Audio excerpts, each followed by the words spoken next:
যেসব খাবারগুলো খাওয়ার পরে গরম লাগে আর কি, ওইসব খাবারগুলো দেখা যায় যে বৃষ্টির দিনে ওয়েদার যখন ভালো থাকে তখন খেলে আর ওই তীব্র গরমটা লাগে না।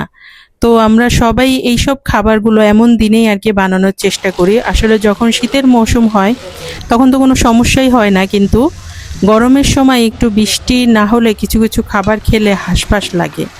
আর ওই খাবারগুলোকেই আমরা এখন ওয়েদার ডিমান্ড বলে থাকি। তো আসসালামু আলাইকুম, সবাই কেমন আছেন? আশা করছি সবাই অনেক বেশি ভালো আছেন। আমি এবং আমরাও আল্লাহর রহমতে অনেক ভালো আছি। আর আজকে ছুটির দিনে একটা বিশেষ রেসিপি রান্না করব। আসলে এটা রান্নার উপর ডিপেন্ড করে রেসিপিটা বিশেষ হবে কি বিশেষ হবে না। কারণ গরুর মাংসের বিরিয়ানি তো আমরা সবাই রান্না করি, কিন্তু দেখা যায় অনেকেরটা খুব বেশি মজা হয়, আবার অনেকেরটা অত বেশি মজা হয় না। তো ওই কারণেই বলছি। তো এইখানে তেল গরম করে পেঁয়াজ আর গরম মশলা দিয়ে একটু ভেজে নিয়েছি। আদা বাটা রসুন বাটা যেটা আমার একসাথে থাকে ওইটাকেও মিক্স করে ভেজে নিয়েছি অল্প একটু পানি দিয়ে। আর এখন হচ্ছে বাটা মশলা বা গুঁড়া মশলাগুলো দিব, যেমন হলুদের গুঁড়া, মরিচের গুঁড়া, ধনিয়া গুঁড়া, জিরা গুঁড়া আর হচ্ছে গরম মশলার গুঁড়া। তো যেহেতু আমি গোটা গরম মশলা ব্যবহার করেছি তাই আমি একটু কম পরিমাণেই গুঁড়ো মশলা ব্যবহার করলাম। আর দিয়ে দিলাম পরিমাণ মতো লবণ। দেখতে মনে হচ্ছে যে অনেক বেশি লবণ দেওয়া হয়েছে, কিন্তু আসলে না, মাংসের পরিমাণটাও বেশি, এই জন্য লবণ বেশি দেওয়া হয়েছে। প্রায় 2 কেজির ওপরে হবে এখানে মাংস আছে। তো এটাকে ধুয়ে কেটে বেছে একেবারে ক্লিন করে রেখেছি। আর এখন সরাসরি চলে গেল পাতিলাতে ওই কষানো মশলার ভিতরে। এখন হচ্ছে এই মশলা আর মাংসটাকে খুব ভালো করে কষাতে হবে, যেহেতু গরুর মাংস রান্না হতে একটু সময় লাগে, তাই কষানোটাও একটু সময় নিয়েই করতে হবে। যত বেশি ভালো কষানো হবে গরুর মাংসের ফ্লেভারটা অত সুন্দর হবে। আর সাথে সাথে দিয়ে দিচ্ছি একটু কাঁচা পেঁয়াজ। পেঁয়াজ তো ভেজেও দেওয়া হয়েছে, আর এখন একটু কাঁচা পেঁয়াজ দেওয়া হলো। এই দুইটা ব্যবহার করলে রান্নার টেস্ট আরও অনেকাংশে বেড়ে যায়। এখন পেঁয়াজটাকেও মিশিয়ে নেওয়া হচ্ছে মাংসের সাথে। আর মাংসটাকে হচ্ছে ঢেকে ঢেকে পাশের চুলায় কষাচ্ছি, আর অপর পাশের চুলায় আমি আলুটাকে ভেজে নিচ্ছি। বিরিয়ানির মধ্যে আলু না হলে তো আমাদের বাঙালিদের একেবারে টেস্টি লাগে না। অনেকাংশে দেখা যায় আলু খুঁজে খুঁজে বের করা হয়। মাংসের অত চাহিদা থাকে না, কিন্তু আলুটাকে খুঁজে বের করা হয়। এই যে খুব সুন্দরভাবে কষানো হয়ে গেছে গরুর মাংস। এই পর্যায়ে হচ্ছে ওই ভাজা আলুটা দিয়ে দিব। এখনও আরও আলুটা সিদ্ধ হওয়া পর্যন্ত মাংসটাকে কষিয়েই যেতে হবে। আর মাংস থেকে বেশ পরিমাণে পানি বের হয়েছে। যদি পানি বের না হয় তাহলে এক্সট্রা কিছু পানি অ্যাড করতে হবে, আর যদি পানি বের হয়ে থাকে তাহলে আর এক্সট্রা কোনো পানি দেওয়ার দরকার নেই। এই পর্যায়ে দিচ্ছি হচ্ছে বিরিয়ানির মশলা। এখানে আমি রাঁধুনি বিরিয়ানি মশলাটা ব্যবহার করেছি। বিরিয়ানির মশলাটা না দিলে এই বিরিয়ানির টেস্টটা প্রায় 80% কম থাকে, আমি এটা করে দেখেছি। আর গোটা মশলা গুঁড়ো মশলা দুইটা ব্যবহার করার কারণে আমি এই প্যাকেটের বিরিয়ানির মশলাটা 3 টেবিল চামচের মতো ব্যবহার করলাম, পুরো প্যাকেট আমি দেইনি। আর ব্যবহার করব না। যদি অন্যান্য মশলা না দিতাম তাহলে এই ফুল প্যাকেটটাই আমার লাগতো, বাট আমার কাছে এইভাবেই ভালো লাগে। আর মাংসটাকে আলুটাকে গলতে দিয়ে পাশের চুলাতে এখন আমি করে নিচ্ছি হচ্ছে রাইস, পোলাও চাল যেটা, এটাকে আমি এখন করে নিব। পেঁয়াজ ভাজা, গরম মশলা, তেজপাতা সব কিছু দিয়ে আমি একসাথে ভেজে নিচ্ছি। আর এই মুহূর্তে দিতে হবে হচ্ছে আদা রসুনের পেস্ট। এখানে কারো ভালো লাগলে আরও বেশিও দেওয়া যেতে পারে আদা রসুনের পেস্ট, বাট কম পরিমাণে দেয়নি। পাতিলাটা মোটামুটি অনেক বড়, ওই জন্য পরিমাণে ঠিক আছে। আর আদা রসুন একসাথে পেস্ট করা, এখানে সামান্য একটু পানি দিয়ে দিলাম, না হলে ছিটতে থাকে। আর কেউ যদি ছিটার ভয় না পান তাহলে পানিটা না দিলেও খুব তাড়াতাড়ি আদা রসুনের পেস্টটা ভাজা হয়ে যায়। তো এইখানে শেষে আমি পোলার জন্য যতটুকু পানি লাগবে, 1 কেজি চালের জন্য 2 লিটারের মতো পানি লাগে, ওই পানিটা দিয়ে কাঁচামরিচ, শাহি জিরা, লবণ সব কিছু দিয়ে সুন্দর মতো পানিটাকে ফুটতে দিয়ে দিব। এখন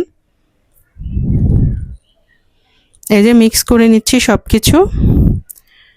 আর হচ্ছে পাশের চুলাতেই আমার এই যে মাংসটা প্রায় হয়ে এসেছে, একবারে ডান বলতে গেলে। আর এইখানে পানিটাও বলক চলে এসেছে। এখন আমি ভিজিয়ে রাখা চাল দিয়ে দেব। এই চালটাকে আমি প্রায় 1 ঘন্টার উপরে ভিজিয়ে নেই, মিনিমাম 40 মিনিট ভেজানোই লাগে। আমি 1 ঘন্টার মতো ভিজিয়ে নিয়েছি। অবশ্যই চালটাকে ধুয়ে ভিজাতে হবে। এখন আমি চালটা অ্যাড করে ভালো করে পানির সাথে মিক্স করে দিচ্ছি। আসলে লবণটা তখন দিব না, লবণটা এই যে এখন দিব, যখন পানিতে চালটা দিয়ে দিলাম। এতে করে লবণটা ভালো করে মিক্স হবে। আর যখন মোটামুটি বলক চলে এসেছে, চালটা কিছু পরিমাণ হয়ে গেছে, ওই সময় এই মাংস আর আলুটাকে আমি অ্যাড করে দেবো, একেবারে ঝোল টোল সব সহ, ঝোল সাথে রেখেই আর কি আমি অ্যাড করে দেব। আমি আরও একটা ভাবে বিরিয়ানি বানাই, তবে এইভাবে বিরিয়ানিটা খুব মজা হয়ে থাকে। তো এই যে এখন নেড়েচেড়ে মিক্স করে নিচ্ছি, চালের সাথে ভালো করে মিক্স করতে হবে, কারণ পানিটা শুকিয়ে গেলে অত বেশি মিক্স করার মতো আর ওয়ে থাকবে না, তখন আপনি চাইলেও মিক্স করতে গেলে চালটা ভেঙে যাবে।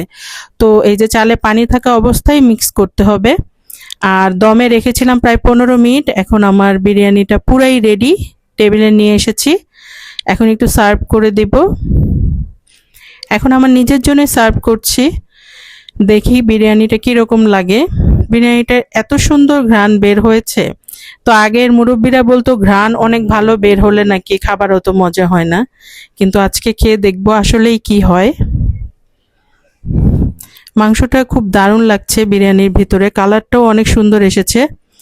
আসলে আমি কিন্তু কোনো হলুদের গুঁড়া ব্যবহার করিনি, হয়তো স্লিপ অফ টাঙে বলে ফেলেছি হলুদের গুঁড়া, কিন্তু আসলে এখানে কোনো হলুদের গুঁড়া ব্যবহার হয়নি। চাইলে সামান্য পরিমাণ দেয়া যেতে পারে, বাট আমি করিনি। এই যে চালটা একেবারেই ঝরঝরে হয়েছে, আবার মশলা কম না, মশলার পরিমাণও ঠিক আছে। আর এই যে এই মাংসের পিসটা চর্বি সহ, আমার মনে হয় 80% লোকেরই পছন্দ, বাট আমি এটা খেতে পারি না। এটা আমার দাঁতের নিচে পড়লে আমার খাওয়া নষ্ট হয়ে যাবে।